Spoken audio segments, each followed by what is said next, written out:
और कमेंट्स कम करते थे। दूसरा, अननेसेसरी के कमेंट कम करते थे। जब सर ने पूछा तभी वो जवाब देते थे। तीसरा, रोज का काम रोज करना, डीपीपी, होमवर्क, बैकलॉग, कुछ भी ऐसी चीज नहीं रखनी थी जो बाद में हमें दिक्कत करे।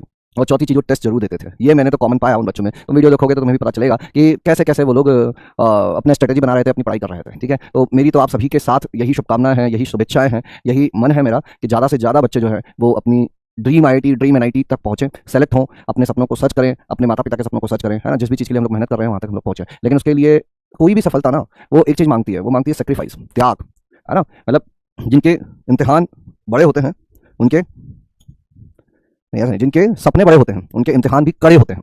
जिनके सपने बड़े होते हैं उनके इम्तिहान भी कड़े होते हैं। अगर तुम्हारे सपने बड़े हैं तो पक्का तुम्हारे इम्तिहान भी उतने ही कड़क लेवल वाले होने वाले हैं। ठीक है, तो वो सेक्शन हम लोगों ने अलग से रखा है, एक बार आप जाके जरूर देखिएगा। आप पाएंगे कि किस तरह से वो बच्चे तैयारी कर रहे थे, क्या उनकी स्ट्रेटेजी थी, किस तरह की चीज़ों पर वो बिलीव कर रहे थे, ये सारी बातें देखना। फिलहाल के लिए हम हमारी क्लास को आगे बढ़ाते हैं। आज हम लोग स्टार्ट करने वाले हैं रिलेशन एंड फंक्शन, संबंध एवं फलन। दो टुकड़े हैं इस चैप्टर के, एक टुकड़ा है रिलेशन और दूसरा टुकड़ा है फंक्शन। एक टुकड़ा है रिलेशन और दूसरा टुकड़ा है फंक्शन। ठीक है, तो सबसे पहले हम लोग शुरू करेंगे। मैं पहले थोड़ा सा इस चैप्टर के बारे में तुम्हें बता देता हूँ किस तरह से हम लोग आगे बढ़ने वाले हैं। संबंध, ध्यान से सुनेंगे सभी लोग, एवं फलन, संबंध एवं फलन। ठीक है, सेट का हल्का फुल्का सा ज्ञान चाहिए इसमें हम लोगों को। कमेंट्स में रोकता हूँ यहाँ पे। तो दो टुकड़े हैं इसके। ये जो संबंध वाला टुकड़ा है ये छोटा सा टुकड़ा है, इसमें ज़्यादा मेहनत नहीं है। संबंध वाला जो टुकड़ा है इसमें ज़्यादा मेहनत नहीं है। इसमें हम क्या क्या पढ़ने वाले हैं ध्यान से सुनना। थोड़ा सा एक तो मैं आइडिया दे रहा हूँ कि चैप्टर में क्या क्या आने वाला है। ठीक है, संबंध में हम लोग पढ़ेंगे सबसे पहले कि संबंध क्या होता है, यानी कि परिभाषा, और दूसरा संबंधों के प्रकार, परिभाषा एवं प्रकार, यही चलेगा। बस इतना ही है, संबंध क्या होता है, कितने तरह के होते हैं, और उस पर कुछ कुछ सवाल करेंगे। यहाँ ज़्यादा तकलीफ हम लोगों को नहीं मिलने वाली है। तकलीफ मिलेगी इस दूसरे हिस्से में जो कि है फलन। दूसरा हिस्सा क्या है, फलन है। दूसरा हिस्सा है फलन। यहाँ बहुत सारा काम हम लोग करेंगे। यहाँ क्या करेंगे हम लोग, सबसे पहले परिभाषा भी पढ़ेंगे, यहाँ पे वही फलन किस चीज़ को कहते हैं। दूसरे नंबर पर आएगा आपका फलनों के प्रकार, कितने प्रकार के फलन, या उससे पहले ये मान लो कि विभिन्न प्रकार के फलनों को हम लोग पढ़ेंगे। विभिन्न प्रकार के फलन। अब इन विभिन्न प्रकार के फलनों में क्या क्या आएंगे अपने, बीज गणितीय फलन आएंगे, द्विघात, त्रिघात, यानी कि क्वाड्रेटिक इक्वेशन वाला काम करेंगे हम लोग यहाँ पे। ठीक है, फिर आएंगे अपने त्रिकोणमितीय फलन, जिसमें पूरी त्रिकोणमिति हम लोग पढ़ेंगे। ध्यान से सुनते रहना भैया पूरी कहानी, ताकि जब तुम आगे बढ़ो तो तुम्हें पता रहे कि तुम कितना आगे बढ़ चुके हो, कितना स्टेप कर लिया है। फिर पढ़ेंगे हम लोग लघुगणकीय फलन, लघुगणकीय फलन। फिर पढ़ेंगे मापांक फलन।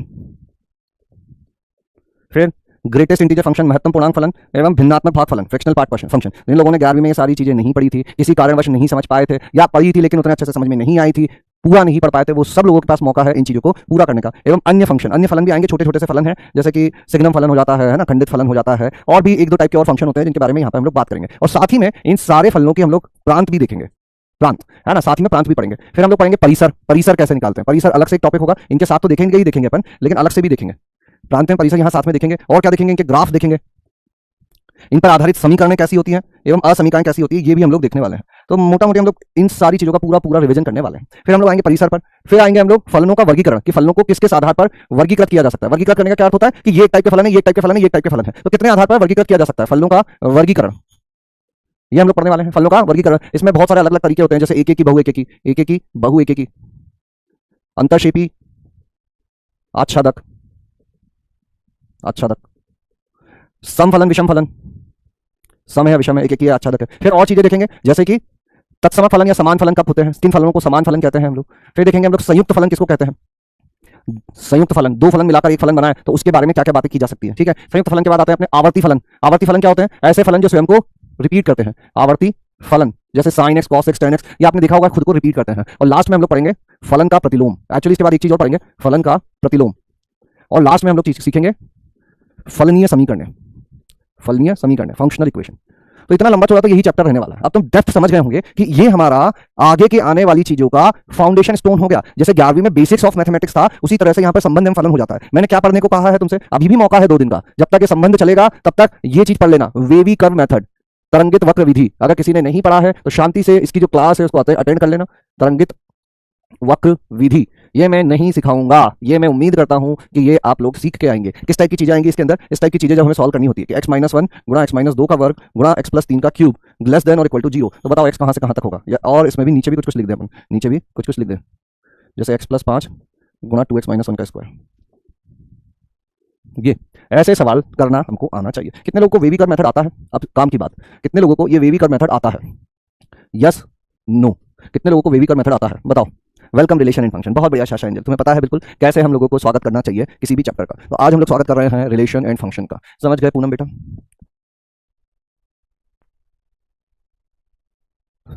भूल गए तो पढ़ना पड़ेगा, वही तो बोल रहे हैं। अगर 11वीं का पूरा ही भूल जाओगे, पूरा का पूरा भूल जाओगे कि सर कुछ है ही नहीं, नील बटे सन्नाटा, खाली मैदान है, तो फिर तो पूरा थोड़ी ना 11वीं पढ़ेंगे। अपन तो काम काम की चीजें पढ़ेंगे। अब बताओ मैं तुम्हें क्या पढ़ाऊं? तुम्हें मैं लॉग पढ़ाऊं, मापांक पढ़ाऊं, त्रिकोणमिति पढ़ाऊं कि पहले वे भी कर पढ़ाऊं? तो इसमें मैंने क्या किया, एक चीज तुम करो, एक चीज मैं करता हूं, थोड़ा तुम आगे बढ़ो, थोड़ा मैं आगे बढ़ता हूं, ऐसे ही तो चलेगा। 60% को देखो आता है। तो अब बाकी बच्चों से यही एक्सपेक्टेशन है कि बाकी 40 में से एटलीस्ट 30-35% और बच्चे पिछली क्लासें देखें, मतलब अर्जुना का आपके पास एक्सेस है, उसमें जाओ, वहां पे वेविक और मेथड पढ़ो और उसकी अच्छी प्रैक्टिस करके आओ, ठीक है?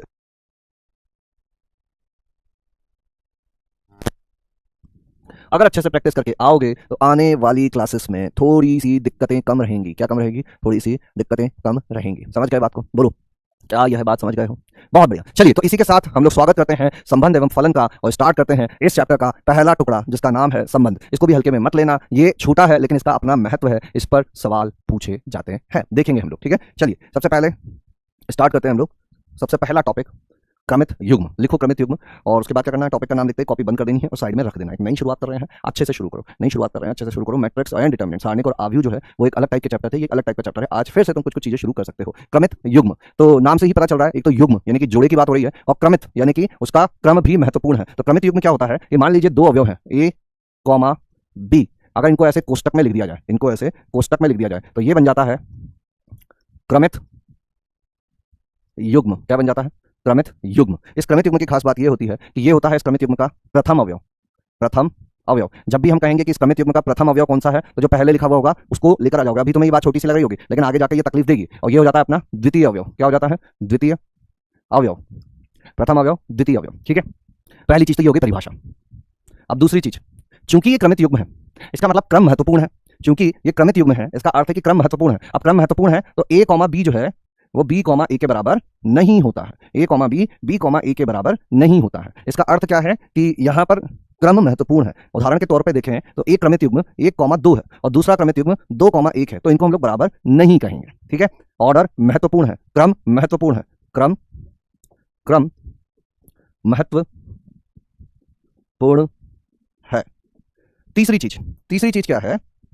यदि x comma y is equal to p comma q, दो क्रमित युग्म को बराबर कब कहेंगे? दो क्रमित युग्म को बराबर कब कहेंगे? जब इसका पहला अवयव इसके पहले अवयव के बराबर है, इसका पहला अवयव इसके पहले अवयव के बराबर है। तो x इज इक्वल टू होगा p एवं y इज इक्वल टू होगा q। यदि x comma y p comma q के बराबर है तो ये इसके बराबर होगा और ये इसके बराबर होगा। ये हो गए पहले तीन बिंदु क्रमित युग्म से रिलेटेड। अब यहां पर मैं एक छुटकू सा सवाल पूछता हूं तुमसे, एक छुटकू सा सवाल पूछता हूं। यदि 2x minus y comma x plus 2y is equal to 5,9, तो x व y ज्ञात करो। बताओ, पहले ये चीजें लिख लो और फिर उसका आंसर बताओ। पहले ये चीजें लिख लो तीनों, फिर उसका आंसर बताओ। प्रथम अवयव, द्वितीय अवयव, क्रम महत्वपूर्ण है, ए कॉमा बी कॉमा ए के बराबर नहीं होगा, और अगर दो क्रमित युग्म बराबर है मतलब पहला अवयव पहले के बराबर होगा, दूसरा अवयव दूसरे के बराबर होगा।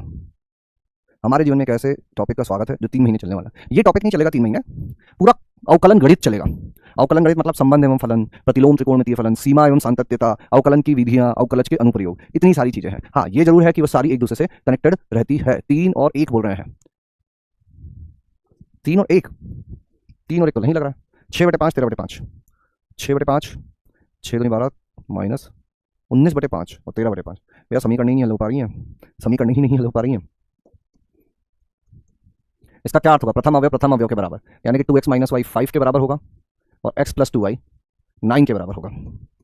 यहाँ पर कैसे हल करें? इसी से y का मान उठा के यहाँ रख दो, या यहाँ से x का मान उठा के यहाँ रख दो, या इसको 2 से गुणा कर दो, ऊपर वाली को 2 से गुणा कर दो, तो ये क्या बनेगी? 4x minus 2y is equal to 10, और ये क्या हो जाएगी? x plus 2y is equal to 9। इन दोनों को जोड़ दिया जाए तो 5x is equal to 19, x is equal to आ रहा है 19/5, 19/5। वेरी गुड, अब जाके सही आंसर आने लग गए हैं लोगों के। और x इज इक्वल टू 19/5 किसी एक में रख दो, ऊपर वाले में रख दो, यहाँ ले जाकर रख दो, तो 2 गुणा 19/5 minus y is equal to 5, तो 19 गुना 38, वाई कितना हो जाएगा अपना? 38/5 minus 5 is equal to y 25, तो 13/5 इज इक्वल टू वाई 13/5। 19/5 और 13/5, ये आना चाहिए आंसर, 19/5 13/5। देखो, एक चीज तो तुम लोगों को समझ में आ गई होगी। क्या ये सवाल समझ में आ गया क्या? पहले तो इतना बताओ कि ये सवाल, ये टॉपिक क्लियर है क्या? कितने लोगों को ये सवाल, ये टॉपिक क्लियर है? कितने लोगों को ये टॉपिक, ये सवाल क्लियर है? 13/5, एक्स होगा 19/5, वाई होगा 13/5, है ना? कोई दिक्कत नहीं होनी चाहिए इसमें, तो है ना? हल्की हल्की चीजें चल रही है, यही हल्की हल्की चीजें आगे जाकर बड़ी बड़ी चीजें बन जाती है, यही हल्की हल्की चीजें आगे जाकर बड़ी बड़ी चीजें बन जाती है।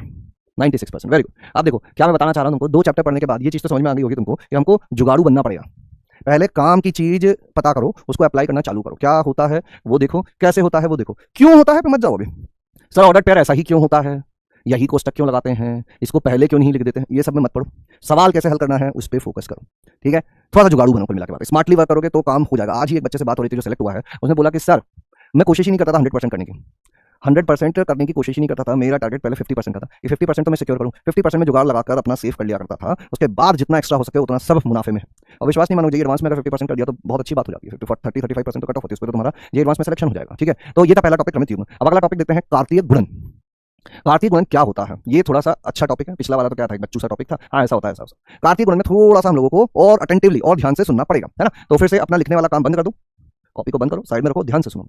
अभी हमने क्रमित युग्म देखा कि ये 1,2, 2,1 या यहाँ पर ये क्रमित युग्म 5,9 के बराबर है, ये क्रमित युग्म है। तो ये क्रमित युग्म गणित में आएंगे कहाँ, दिखेंगे कहाँ, कैसे मिलेंगे हमको, कहाँ से ये क्रमित युग्म आते हैं। तो ये क्रमित युग्म आते हैं कार्तीय गुणन से। अब कार्तीय गुणन क्या होता है, तो नाम तो गुणा जैसा दिखा है, मतलब किन्हीं चीजों को गुणा करने की बात हो रही है। किसको गुणा करें, तो यहां गुणा किया जाता है दो समुच्चयों को। लिखने की जल्दी मत करना। मान लीजिए एक समुच्चय है, समुच्चय ए, समुच्चय को कैसे प्रदर्शित करते हैं हम लोग, करली ब्रैकेट, और यहां पे मैंने लिख दिया 1 2 3, और एक दूसरा समुच्चय है समुच्चय बी, करली ब्रैकेट मंझला कोष्टक, और यहां मैंने लिख दिया 4 और 5। तो दो समुच्चयों का कार्तीय गुणन इस तरह से लिखा जाता है। किस तरह से लिखा जाता है, ए क्रॉस बी। पहले मैंने ए लिखा है, बाद में मैंने बी लिखा है। यहां भी क्रम महत्वपूर्ण होता है। अगर ए क्रॉस बी लिखोगे तो ए क्रॉस बी क्या होगा, ध्यान से सुनना, इधर उधर मत देखना। ये एक समुच्चय है, ये एक समुच्चय है, तो ए क्रॉस बी, ए और बी का कार्तीय गुणन भी एक समुच्चय ही होगा, एक समुच्चय ही होगा। अब इस समुच्चय के अवयव क्या होंगे, तो ऑब्वियसली ए और बी का कार्तीय गुणन कर रहे हो तो कुछ ना कुछ इन्हीं के अवयव लेने पड़ेंगे। तो क्या करोगे तुम, इसके अवयव ढूंढने के लिए कुछ क्रमित युग्म लिखोगे, कुछ क्रमित युग्म लिखोगे। कितने क्रमित युग्म लिखोगे, इतने क्रमित युग्म लिखोगे जितना इसमें अवयवों की संख्या है गुणा इसमें अवयवों की संख्या है। ऊपर कितने अवयव हैं, 3, नीचे कितने अवयव हैं, 2, 3 दूना 6, यानी ए क्रॉस बी में कितने अवयव होंगे, 6 अवयव होंगे। और ये 6 के 6 अवयव क्या होंगे, क्रमित युग्म होंगे। एक समुच्चय में तुम चाहो तो नंबर लिख सकते हो, तुम चाहो तो समुच्चय के अंदर अक्षर लिख सकते हो, तुम चाहो तो समुच्चय के अंदर फलन लिख सकते हो, sin x cos x tan x, है ना। समुच्चय तो समुच्चय है, किसी भी चीज का समुच्चय हो सकता है। तो a क्रॉस b भी एक समुच्चय है जिसके अवयव क्या होते हैं, क्रमित युग्म होते हैं। कितने क्रमित युग्म होते हैं, a में जितने क्रमित युग्म है, b में जितने क्रमित युग्म है, उन दोनों को गुणा कर दो, ठीक है। अगर अवयव समुच्चय a में p अवयव है और समुच्चय b में q अवयव है, तो a क्रॉस b जो कार्तीय गुणन आने वाला है, इसमें कितने अवयव होंगे, p गुणा q अवयव होंगे। पहले में 3 थे, इसमें 2 थे, तो 3 गुणा 6 अवयव होंगे। अब 6 अवयव होंगे, ये बात पता चल गई। सारे के सारे अवयव क्रमित युग्म होंगे, ये बात पता चल गई। इस क्रमित युग्म के अंदर क्या लिखा होगा, क्रमित युग्म में तो 2 अवयव होते हैं, तो 2 अवयव कहां से आएंगे, तो पहला अवयव आएगा पहले समुच्चय से, दूसरा आएगा दूसरे समुच्चय से।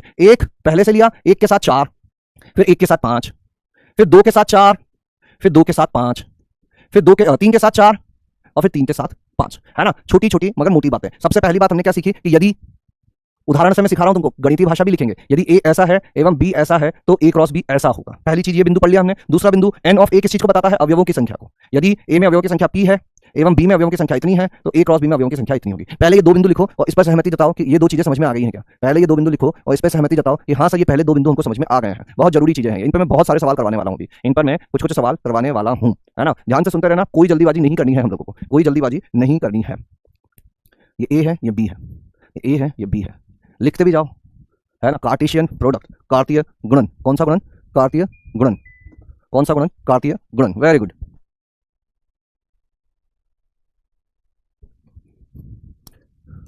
%97, बहुत सुंदर। अब देखो, अब देखो यहां पर इस क्रमित युग्म के अंदर तो क्रम महत्वपूर्ण होता है, क्रमित युग्म के अंदर तो क्रम महत्वपूर्ण होता है। ध्यान से सुनना, क्या समझाना चाह रहे हैं कि ये एक जो है ये प्रथम समुच्चय से ही आएगा, और ये जो दूसरा अवयव है ये दूसरे समुच्चय से ही आएगा। दूसरा अवयव दूसरे समुच्चय से, प्रथम अवयव प्रथम समुच्चय। मतलब क्रमित युग्म के अंदर तो क्रम महत्वपूर्ण होता है ना। लेकिन समुच्चय में हम किस क्रम में लिखते हैं ये महत्वपूर्ण नहीं होता है। याद करो वो दिन जब हमने समुच्चय पढ़ा था, है ना। नोट करके इधर में एक बात लिखना चाहता हूं, नोट। क्रमित युग्म, क्रमित युग्म सुनना है, तुम्हें लिखना नहीं है। क्रमित युग्म के अंदर क्रम महत्वपूर्ण होता है, ये बात अभी हम लोग सीख के भी आए थे, है ना। ये नोट नंबर 1 हो गया। नोट नंबर 2 है समुच्चय में क्रम महत्वपूर्ण नहीं होता है। अर्थात अगर मैं एक समुच्चय लिख रहा हूं a 1 2 3, तो ये दूसरा कोई क्रम लिख दोगे ना तुम, एक ही बात है, ये 1 3 2 भी लिख दोगे, कोई अंतर नहीं है, किसी भी क्रम में अवयव लिख दो, ठीक है। किसी भी क्रम में अगर अवयव लिख दें हम लोग, तो फिर इस बड़े समुच्चय को देखो, a क्रॉस b क्या है, ये भी तो एक समुच्चय है। अब इसके अवयव क्या है, इसके अवयव क्रमित युग्म है। तो क्रमित युग्म के अंदर तो क्रम महत्वपूर्ण है, लेकिन ये आपस में किस क्रम में लिखे हुए हैं ये महत्वपूर्ण नहीं है। कहने का तात्पर्य क्या है कि मैंने कैसे लिखा 1 4 1 5 2 4 2 5 3 4 3 5। अब तुम्हारा मन हो जाता कि नहीं सर मैं तो ऐसे लिखना चाहता हूं, कैसे 1 4 फिर 2 4 फिर 3 4 फिर 1 5 2 5 3 5। तो मैं कहता कि हाँ ऐसे लिख दो, कोई फर्क थोड़ी ना पड़ता है। देखो क्रमित युग्म में यहां 1 4 था, यहां भी 1 4 है, यहां 1 5 था, यहां भी 1 5 है, 2 4 था 2 4 है, 2 5 था 2 5 है, 3 4 था 3 4 है, 3 5 था 3 5 है। क्रमित युग्म तो एक जैसे हैं, आपस में इनकी जगह बदल सकते हो क्योंकि ये तो एक समुच्चय के अवयव हैं और समुच्चय के अवयव इधर उधर लिखे जा सकते हैं। तो क्या बात सीखी हमने कि क्रमित युग्म के अंदर तो क्रम महत्वपूर्ण है, लेकिन क्रमित युग्म में आपस में क्रम उतना महत्वपूर्ण नहीं है। समझ गए बात को? बोलो क्या ये बात क्लियर है?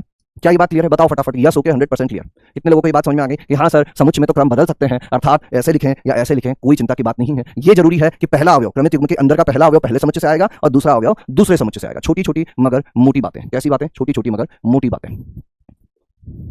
मेरे हिसाब से तो क्लियर रहनी चाहिए ताकि हम लोग आगे बढ़ पाए, है ना। पहला बिंदु, दूसरा बिंदु और नोट। अब आएगा अपना बिंदु नंबर 3। अब आएगा बिंदु नंबर 3। 98%। वाह वाह वाह क्या बात है। चलो 2 बिंदु हो गए। अब मैं क्या करने जा रहा हूं, ये जो भी हमने लिखा ना इसको थोड़ा सा गणितीय भाषा में लिखने जा रहा हूं। बहुत लेस इंपॉर्टेंट है लेकिन समझना तो जरूरी है। तो कैसे समझते हैं? अपन तीसरे बिंदु पर आते हैं। याद करो समुच्चय ए को हम लोग समुच्चय निर्माण रूप में भी लिख सकते हैं। ये तो कौन सा रूप होता है अपना? सारणीबद्ध रूप होता है ना। रोस्टर फॉर्म होता है, टेबुलर फॉर्म होता है। दूसरा होता है सेट बिल्डर फॉर्म, समुच्चय निर्माण रूप, समुच्चय निर्माण विधि। उसमें कैसे लिखा जाता है कि यदि ए एक अवयव, ए एक समुच्चय है जिसका अवयव ए है, ए इस समुच्चय को बिलोंग करता है, एवं बी एक अन्य समुच्चय है जिसके अवयव बी है, बी समुच्चय बी को बिलोंग करता है, तो ए क्रॉस बी जो होता है यह भी एक समुच्चय होता है जिसके अवयव ए कॉमा बी होते हैं। क्रमित युग्म होते हैं, पहला अवयव पहले समुच्चय से आएगा, दूसरा अवयव दूसरे समुच्चय से आएगा। जहां ए जो है वो पहले समुच्चय से आएगा और बी जो है वो दूसरे समुच्चय से आएगा, है ना। ये केवल गणितीय परिभाषा हो गई कि एक समुच्चय अगर ऐसा दिया हुआ है, दूसरा समुच्चय ऐसा दिया हुआ है, तो ए क्रॉस बी ऐसा होता है। अब ये तीसरी चीज भी फटाफट से लिख लो। पहले हम इन 3 चीजों पर कुछ और सवाल करेंगे। ये हो गया अपना बिंदु नंबर 1, फिर ये हो गया बिंदु नंबर 2 और यहां पर आ गया बिंदु नंबर 3। बिंदु 1, बिंदु 2, बिंदु 3।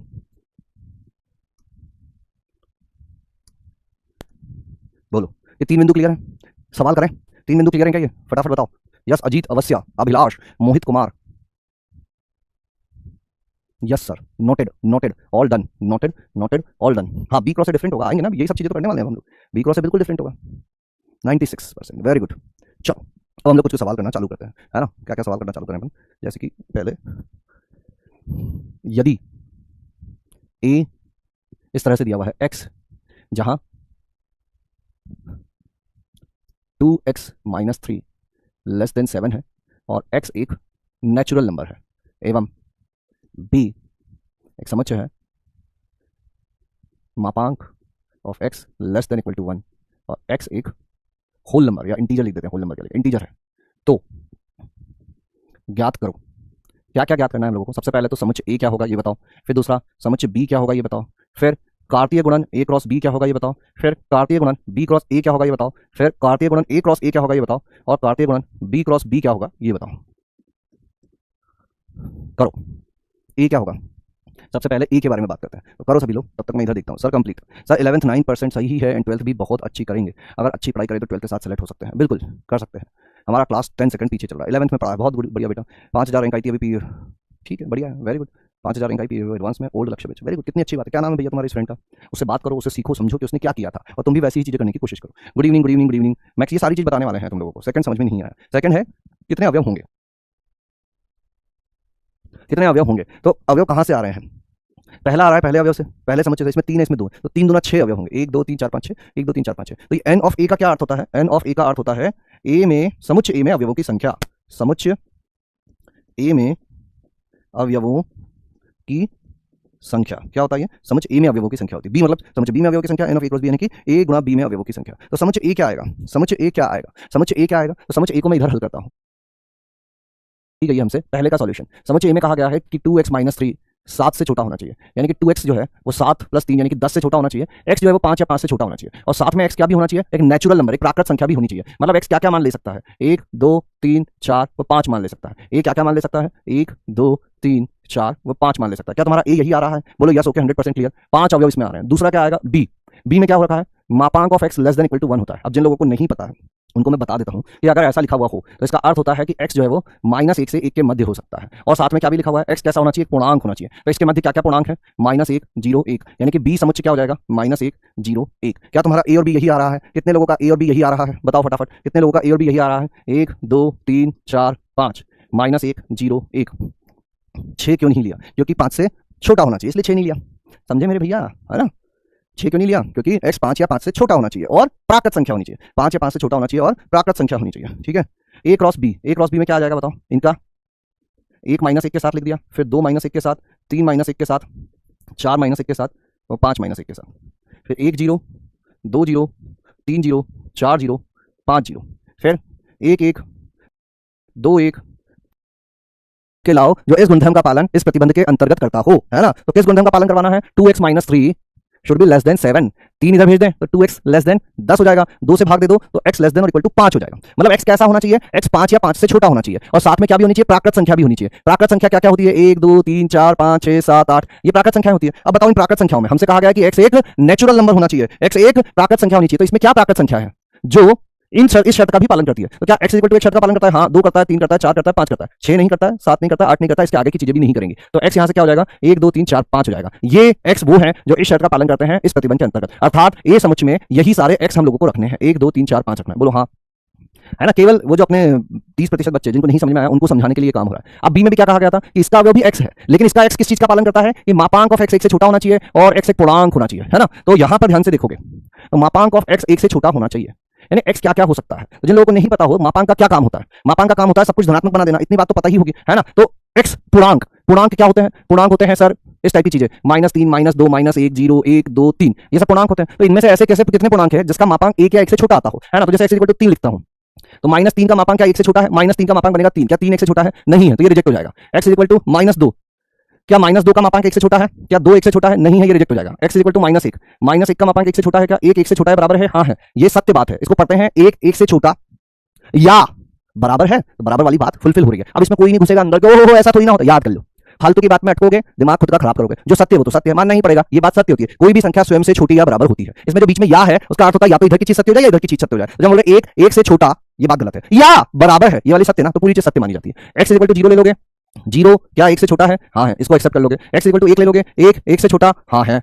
2 ले लोगे, 2 का मापांक 1 से छोटा नहीं है, अर्थात बी समुच्चय जो होगा वो क्या क्या एक्सेप्टेबल है? -1 0 और 1 एक्सेप्टेबल, -1 0 1 एक्सेप्टेबल। ये तो देखो मैंने पूरा फैला के बता दिया तुमको। अब मैं मापांक का एक गुणधर्म यहाँ पे तुम्हें याद करने को कह देता हूं, जिसको याद करके रखना, है ना? नोट करके लिख लो इसको, इतना बड़ा सारा काम बार बार नहीं करेंगे। यदि मापांक ऑफ x किसी धनात्मक संख्या से छोटा है तो इसका अर्थ होता है कि x -3 से 3 के बीच में होगा। यहाँ 4 लिखोगे -4 से 4, 5 लिखोगे -5 से 5। और अगर ऐसा लिखा हुआ है कि मापांक ऑफ x मान लीजिए बढ़ा दिया गया 5 से, तो इसका अर्थ होता है कि x -5 से छोटा होगा या x 5 से बड़ा होगा। जिनको पता है अच्छी बात है, जिनको नहीं पता है अभी के लिए याद कर लो। इसको अंतराल रूप में लिखेंगे तो कैसे लिख सकते हैं? इसको अंतराल रूप में लिखेंगे तो बड़ा कोष्टक बंद अंतराल क्योंकि बराबर का चिन्ह है, वेवी कर्व मेथड पढ़ के आना, तभी ये चीज समझ पाओगे। इसको लिख सकते हैं -अनंत से -5 यूनियन 5 से अनंत। ये एक्स्ट्रा चीज है, इसको बाद में भी याद करेंगे, मापांक पढ़ाऊंगा तब भी सीख सकते हो। अब ये समझ में आ गया, ए और बी यही आया है। फटाफट बताओ भैया, बहुत मेहनत कर रहे हैं इस चीज को समझाने के लिए। उसका कारण मैंने क्या बताया? 200 बार ये चीज आने वाली है अलग अलग रूप में। अब 200 बार आने वाली है तो हम 2 बार तो कर ही सकते हैं ताकि 200 बार अपना समझ में आ जाए। बोलो हाँ, पिछले साल पढ़ा था तो उसी चीज को मैं फिर समझा दे रहा हूं। देखो ना बेटा, पिछले साल पढ़ने के बाद भी अभी भी पूरे बच्चे कहां बोल रहे हैं? एनसीईआरटी में 11th में भी ये था, अभी हम लोग 12वीं में भी पढ़ रहे हैं, क्योंकि इसके आगे की कुछ चीजें सीखनी है हमको। अभी ये बेसिक है ना, ये रिलेशन में हमने परिभाषा वाली चीज 11वीं में पढ़ी थी, लेकिन संबंधों के प्रकार वो 12वीं में पढ़ेंगे हम लोग। उसके लिए ये चीज भी आना जरूरी है, उसके लिए यह चीज भी आना जरूरी है। 96%, वेरी गुड, है ना? आप इधर फिर से लौट आते हैं अपने सवाल पर लौट आते हैं। यहाँ ज्यादा दिक्कतें नहीं है। क्यों नहीं है दिक्कतें? क्योंकि अब तो आसान काम हो गया ना।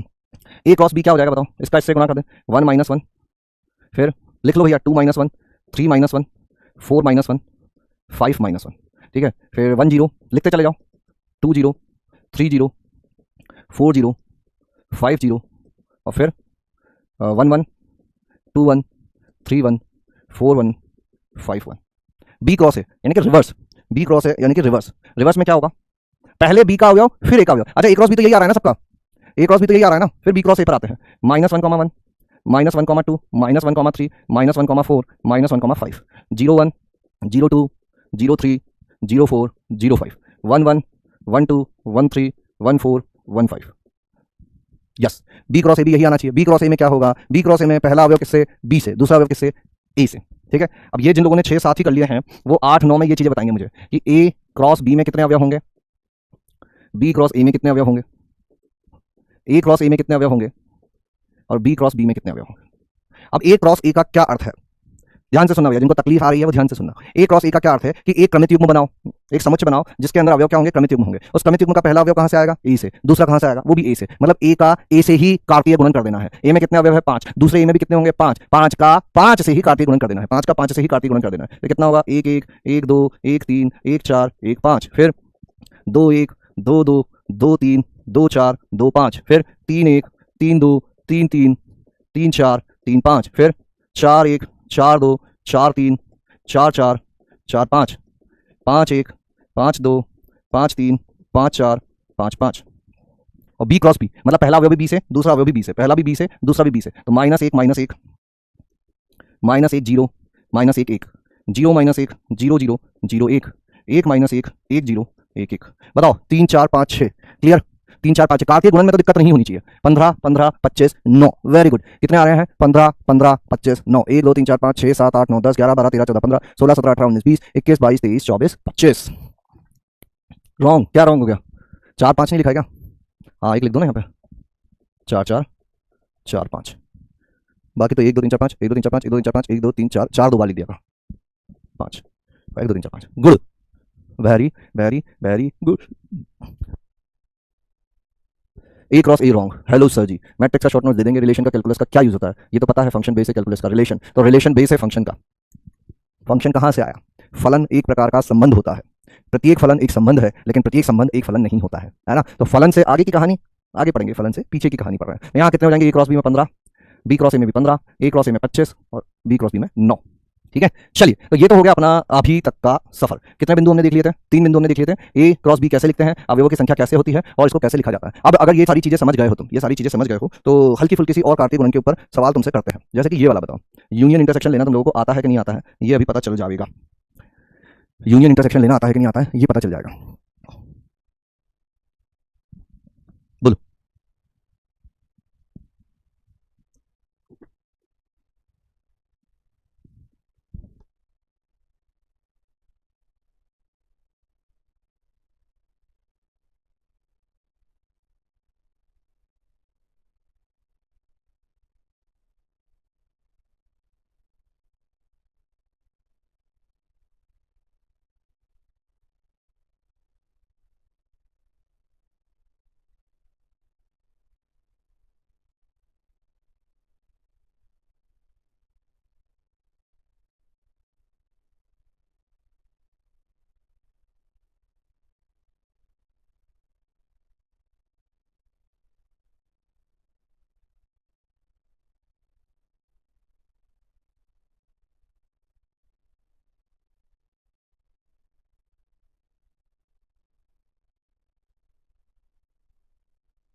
ओ माय गॉड, आंसर है सी।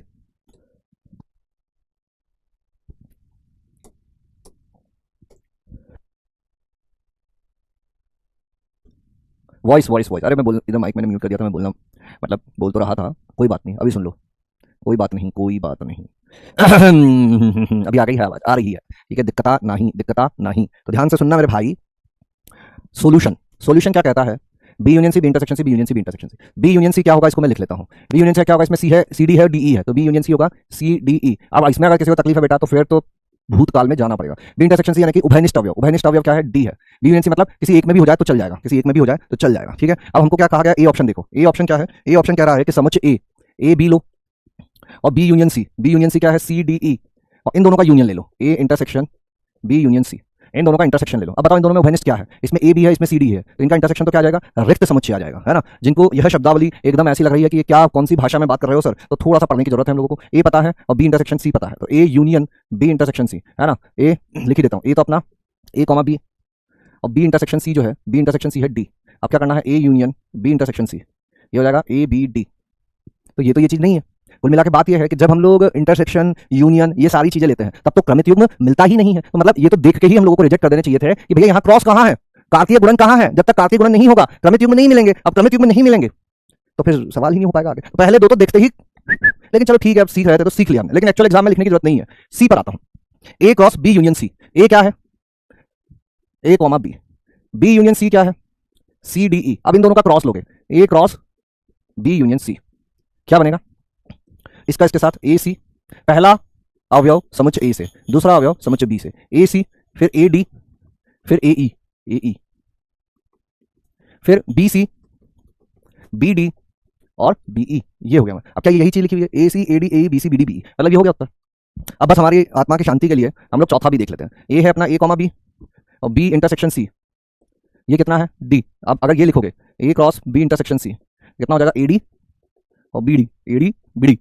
बताओ क्या ये बात समझ में आ गई है? कितने लोगों को सवाल समझ में आ गया? सच सच बताओ भैया, कितने लोगों को सवाल समझ में आ गया? क्योंकि सही जवाब देने वालों का परसेंटेज कम था, इसीलिए पूछना जरूरी है। बताओ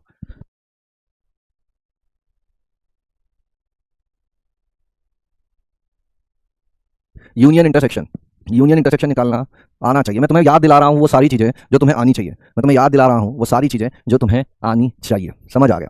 गुड गुड, चलो 94%। चलिए आगे बढ़ते हैं, एक दो छोटे छोटे से सवाल और पूछता हूं मैं तुमसे। ये करो, नहीं नहीं तो संबंधों की संख्या आ गई, ये गड़बड़ हो गया, रुक जाओ उसको मत करना, पहले मैं जो देता हूं उसको करना। संबंध तो अभी हमने पढ़ाई नहीं है।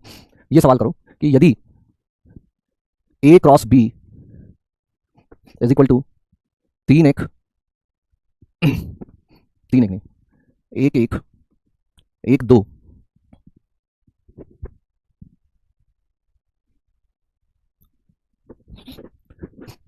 1 1 2 2 और 3 1 है, इसके अलावा इसमें कुछ अवयव और भी है, ठीक है, कुछ अवयव और भी है, एवं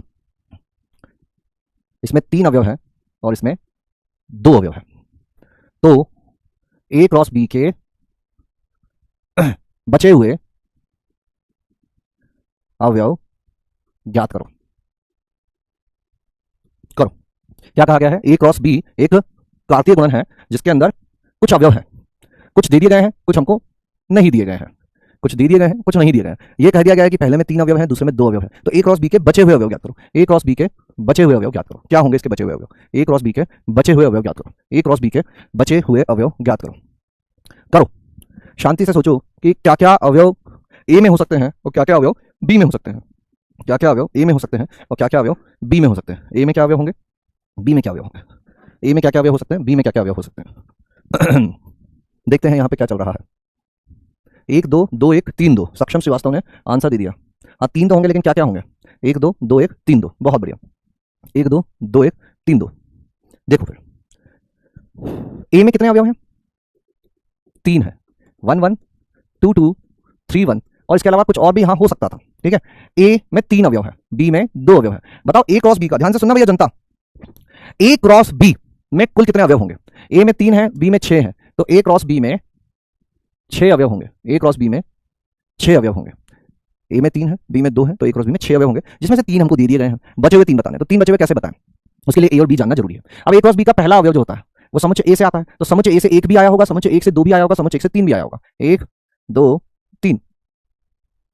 समुच्चय बी, समुच्चय बी दूसरा अवयव भेजता है, तो समुच्चय बी ने 1 भेजा है, समुच्चय बी ने 2 भेजा है, बस 2 ही, क्योंकि फिर से 1, तो ये तो वही वाला 1 भेजा गया होगा। ऐसा थोड़ी ना है कि एक बार और 1 लिखा हुआ होगा, एक ही अवयव को बार बार भेजते हैं, मतलब ए ये होगा और बी ये होगा। अब ए ये होगा, बी ये होगा, तो ए क्रॉस बी एक्चुअल में कैसा बनना चाहिए?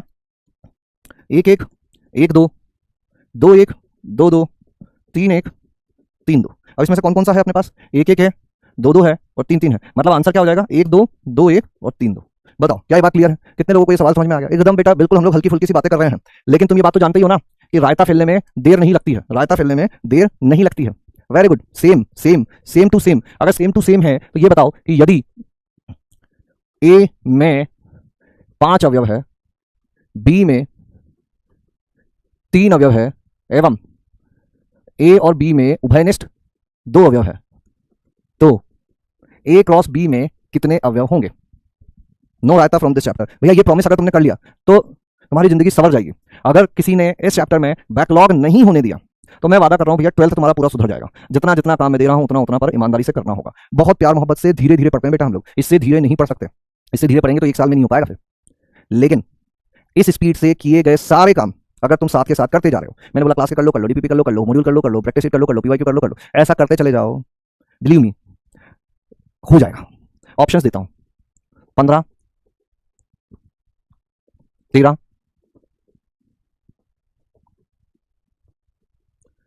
3, none of these. Poll 120 second, बोलो।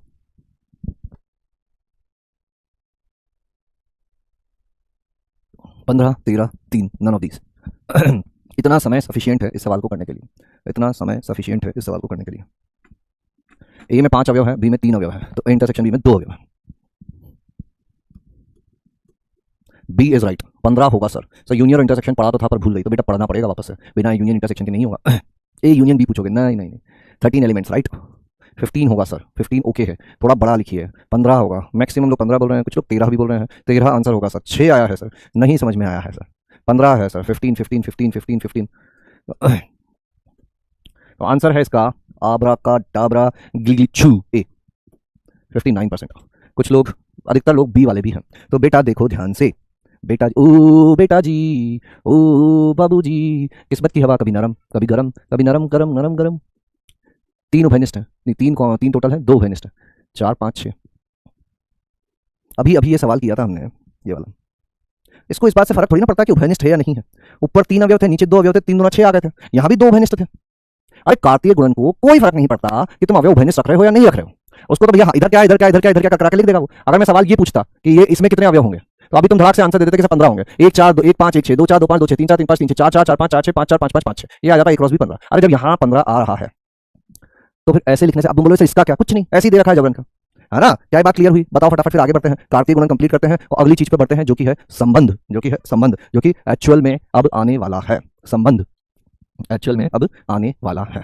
सेम, 15 इज करेक्ट, सेम है sir, same, very good, very very very very good, 98%, good. अच्छा संबंध से पहले वो ट्रिक और बता देते हैं तुमको, है ना। तो यहाँ पर नोट लिख लो एक ट्रिक, वैसे इतना काम में आता नहीं है ना। क्रमित ट्रिक यानी कि ऑर्डर्ड ट्रिपलेट। क्या होगा ये, इसमें 3 अवयव होंगे, ए कॉमा बी कॉमा सी। ये प्रथम अवयव होगा, प्रथम अवयव, ये द्वितीय अवयव और ये तृतीय अवयव। जैसे वहां 2 थे, यहां कितने होंगे, 3 होंगे, सिंपल सी बात है। अब 3 होंगे तो ये 3 कहां से आएंगे, 3 समुच्चयों का कार्तीय गुणन।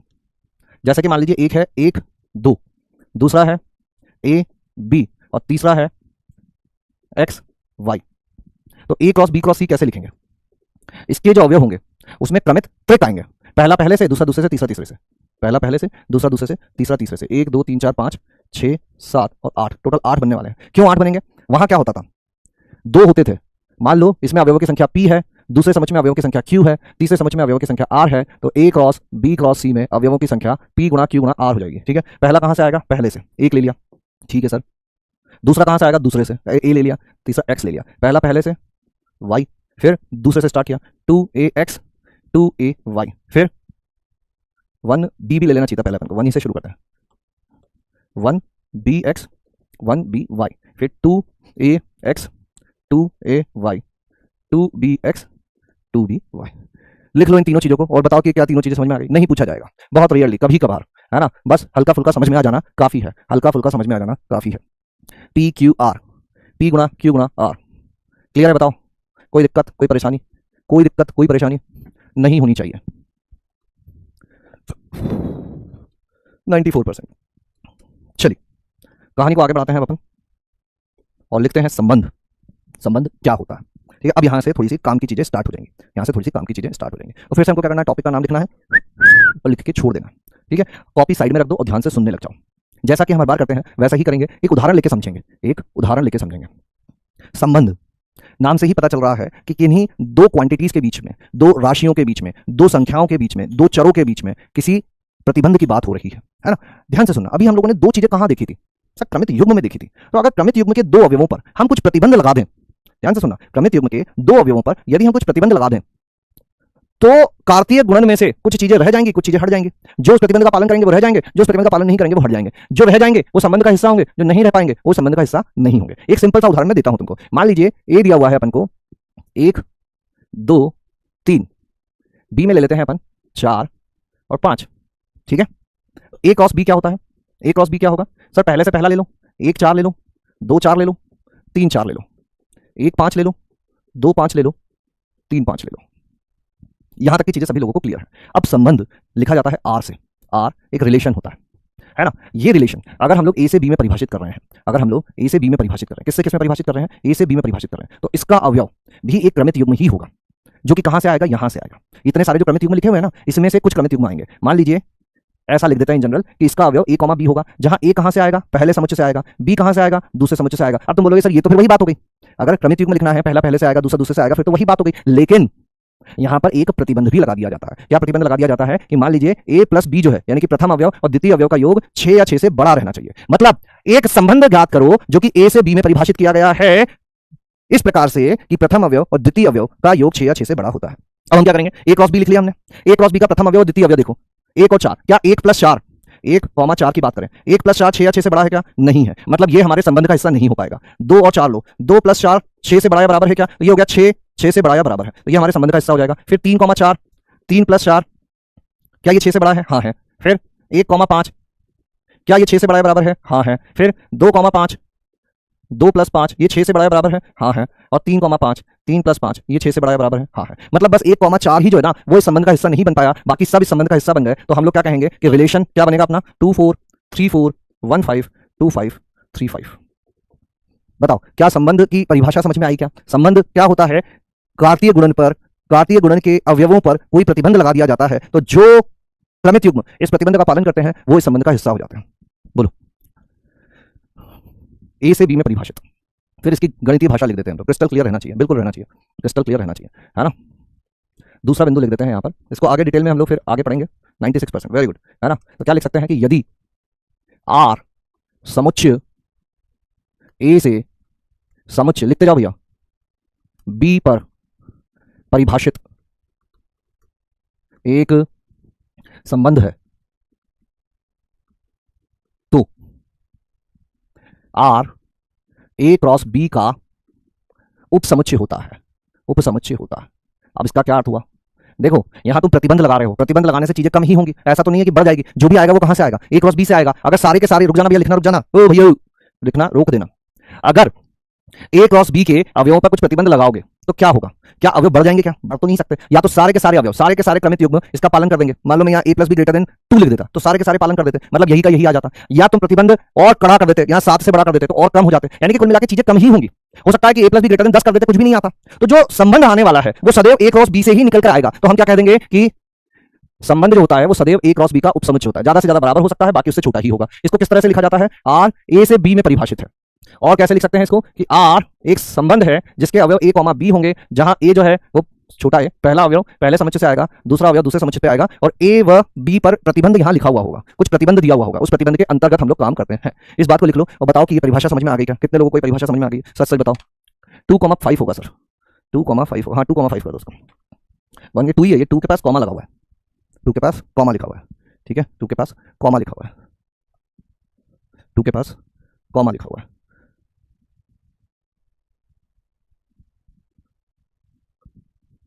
एक, दो, ठीक है, 94%, गुड। तो चलो आज की क्लास को यहीं पे विराम देते हैं हम लोग। तुम लोगों से जो एक्सपेक्टेशंस हैं वो ये है, होमवर्क में समुच्चय सिद्धांत पढ़ लेना, जिनको नहीं पता हो समुच्चय सिद्धांत, यानी कि सेट थ्योरी रिवाइज करके आना है, सेट थ्योरी रिवाइज करके आना, थोड़ी सी हेल्प रहेगी, ठीक है। फिलहाल के लिए यही है, और वे भी कर पढ़ लेना भैया जिन लोगों को नहीं पता हो, बाकी काम मैं कर लूंगा, ठीक है। अभी नो डीपीपी नथिंग, मैट्रिक्स जो हमने पढ़ा है उसका मॉड्यूल कंप्लीट करो, डीपीपी कंप्लीट कर ही ली होगी, मॉड्यूल कंप्लीट करो, ठीक है। चलो फिर तो यहीं पे देते हैं आज की सभा को विराम। फिर से मैं बोलूंगा कि एक बार आज जिन